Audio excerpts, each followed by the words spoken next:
a lot of good experience, but I started, gravitating very clearly toward the software technology companies. And the one in particular here locally that I invested in and went on the board was ZirMed. Yeah, this is another story that we want to spend some time on because awesome story. But when we were talking about this yesterday, you had mentioned that, and I didn't know about it. So huge exit right here in Louisville, and I didn't know about it. And we're sitting here doing Middle Tech. It didn't happen too long ago, and so that's part of this story we're about to tell, and like why this is important with this particular company. But let's tell this story because let's go ahead. So there's probably a lot of good stories. I came along in probably 2008 time frame is when I think I first made my investment, and I got connected. Like one thing I'll tell folks is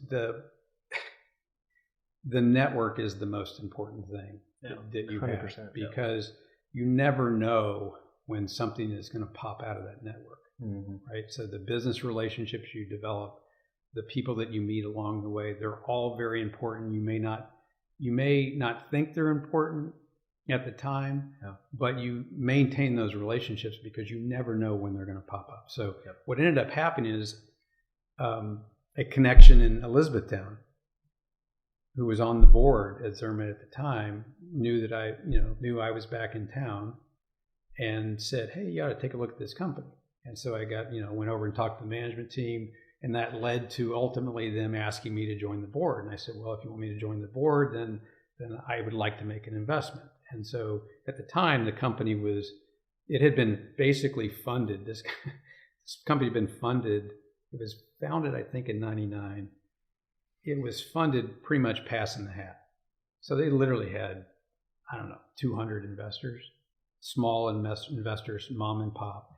And so at the time there were occasionally people would say, "Hey, I'm ready to sell. I bought in earlier. I want to exit now." So there was opportunities to buy. So that's how we ended up investing. That's how I ended up investing in the company and went on the board. So what ZirMed does, and it's now a company called Waystar after a couple of transactions. But what they basically did was they helped healthcare providers get paid.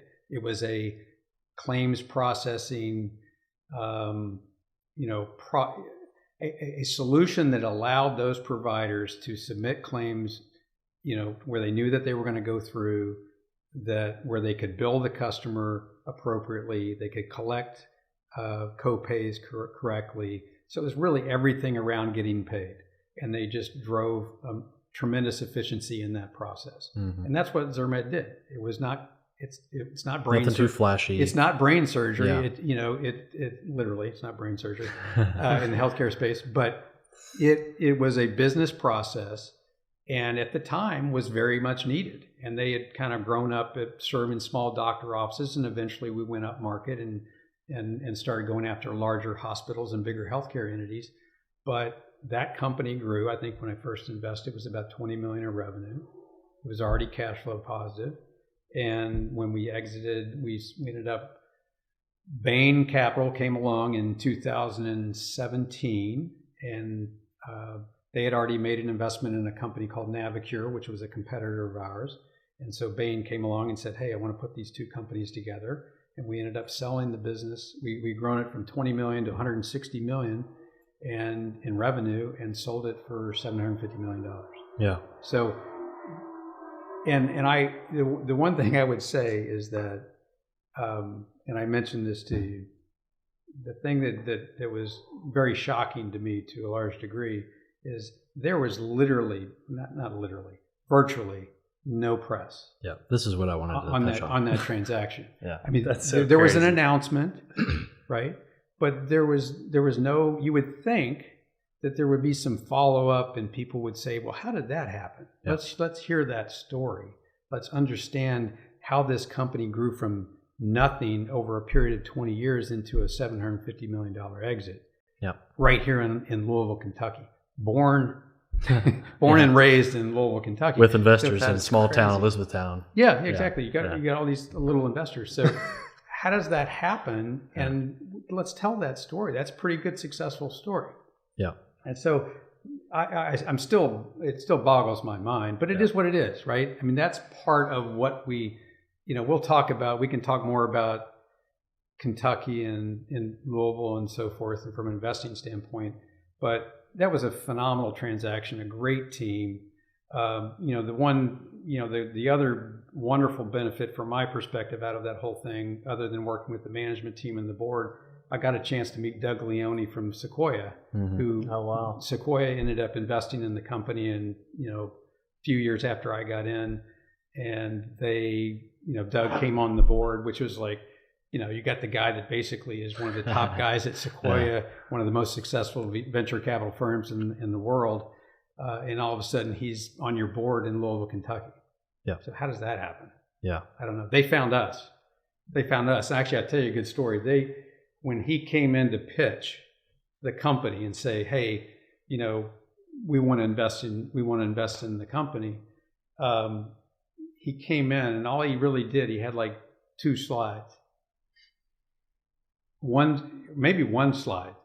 And that slide was basically just the logos of all the companies that the Sequoia had invested in, most of which everybody knows. Right. Yeah. Right. Yeah. So just walk in with the cloud. That's the pitch, right? Yeah. So, but I would say this: Doug is, you learn something from everybody as you go along in your career, and I think the biggest thing I learned from Doug, he's a lot of fun. He's very direct in terms of how he communicates. Mm-hmm. He's usually right. Not always, but he's usually right. Yeah. And what I really loved about him is that he's capable as an investor. Obviously, he sees a lot of things, but he's capable as an investor to be able to adjust his thinking about a company or an investment based upon what he sees. In other words, so a lot of people kind of get a view of, hey, I like this company, this is what I see, but then maybe the metrics of the business, or it kind of evolves in a way that doesn't fit with that thesis, and people can't adjust. They have this mindset that this is what that company is supposed to be doing, as opposed to what is the market saying? Yeah. How is this company fitting in with the market, and how do you adjust to that? So he's really, really good. That's the one thing, big takeaway from my perspective, is really listening to kind of how the market is reacting to that company and being willing to adjust, and being willing to say, hey, we got to do something different than what we're doing. Does he ever come back this way and hang out in Kentucky? And is he involved at all still in the area? I don't think hanging out in Kentucky is probably high on his Derby. list. Hey, Derby, you got the Derby, you got all kinds. You got some good reasons to come back. Yeah, so he's. I'm sure if I invited him back, he probably wouldn't come. But I go out there to see him occasionally. Yeah. You mentioned kind of learning something from everyone you meet along the way. And it sounds like your experience was a great teacher for you as well. But was there ever kind of a consistent mentor or network of mentors throughout your life that kind of guided you through this process? Because, it sounds like you were really young, stepping into a lot of these really big roles and really high-pressure situations. I don't know if I wouldn't say a consistent mentor, but just folks along the way. So the first guy that I worked for at Nextel went on to become the governor of Delaware. Very good friend of mine. Yeah. Morgan O'Brien, Brian McCauley, the original founders of Nextel, were great folks. I've had, there's plenty of other folks that I would say would fit the bill in terms of being mentors or folks that have been influential in my career, but no one in particular. And I think you want to leverage those as much as you can. Yeah, absolutely. And what I loved about that story, and we'll touch probably on this a little bit more later, but the fact that there was no press, and even all these years, it's only been 2 years since they exited, but still there's that problem. That's what we noticed in the market. That's why we're here. That's why we're sitting with you.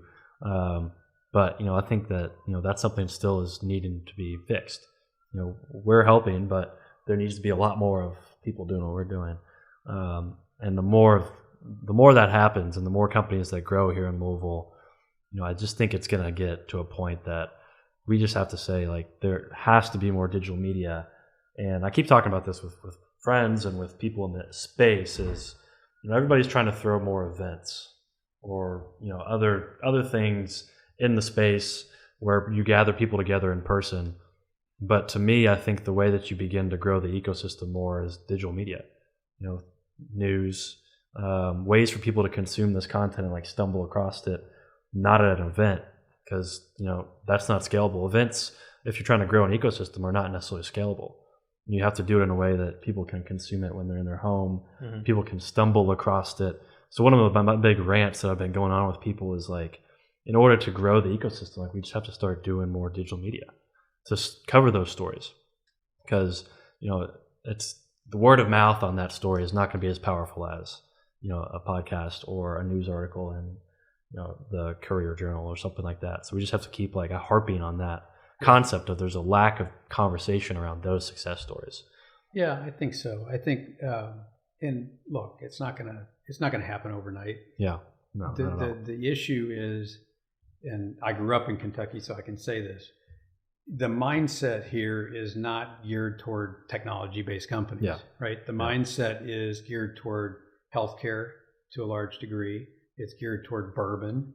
Mm-hmm. It's geared toward horse racing. Yeah. It's geared toward, fast food franchise. It's geared toward logistics. Yeah. Right. So those are the things, basketball. Yeah. Right. I mean, that's what people talk about. Mm-hmm. And so they don't talk about, in a business setting, they don't talk about technology-based companies. Yeah. All right. Now, I would say to you that if you went to Seattle 40 years ago, they didn't talk about it either. Mm-hmm. But guess what? Microsoft. Bill Gates came along. Yeah. Microsoft, McCaw Cellular, and from the cellular industry, was huge. They were out of Seattle. That's why T-Mobile's there, by the way. That's why their headquarters is in Seattle. You've got Amazon now. Yeah. You think about what they are now as a community. That didn't exist 40 years ago. Yeah. So you just have to. You do have to start talking about it, and you do have to get people a little bit more visibility to it. And one of the things I always say to folks is, you are a technology company.